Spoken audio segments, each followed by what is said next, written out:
Il fit aussi approcher l'autre bélier, le bélier de consécration, et Aaron et ses fils posèrent leurs mains sur la tête du bélier. Moïse égorgea le bélier, prit de son sang, et en mit sur le lobe de l'oreille droite d'Aaron, sur le pouce de sa main droite, et sur le gros orteil de son pied droit.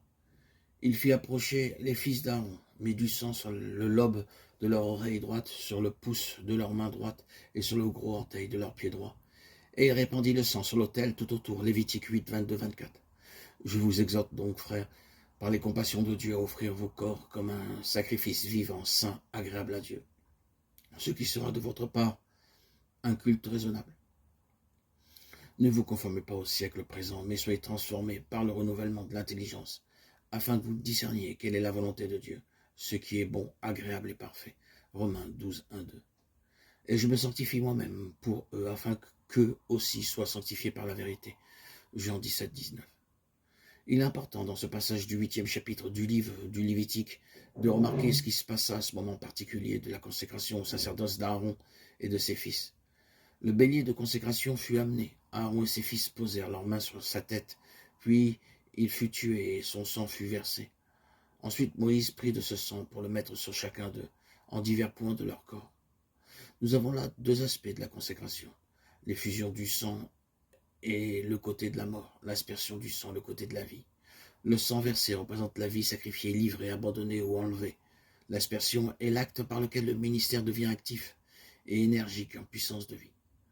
Lorsque vous avez reconnu cela, vous comprenez ce qu'est la consécration et aussi quelle est la signification de l'imposition des mains, l'acte d'identification avec une vie donnée, une vie sacrifiée, une vie abandonnée, une vie livrée à la mort.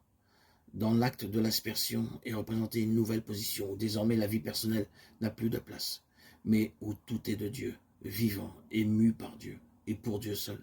Voilà ce qu'est la consécration. Et au 18e chapitre de l'évangile de Jean, nous est connu familièrement comme la prière sacerdotale du Seigneur Jésus. Nous le voyons là, en effet, s'avançant vers l'autel dans un acte par lequel il se consacre lui-même pour ses fils, ceux qu'il cherche à amener à la gloire, afin qu'ils contemplent sa gloire, et que la gloire qu'il avait soit à eux. Nous avons ici, sans aucun doute, ce qui est représenté par Aaron et ses fils. Le souverain sacrificateur se consacre lui-même, dit-il, afin qu'eux aussi soient consacrés. Le reste de sa prière est un commentaire merveilleux de la signification intime de ce passage du Lévitique 8. Dans le peu d'espace dont nous disposons, nous chercherons à le comprendre plus clairement.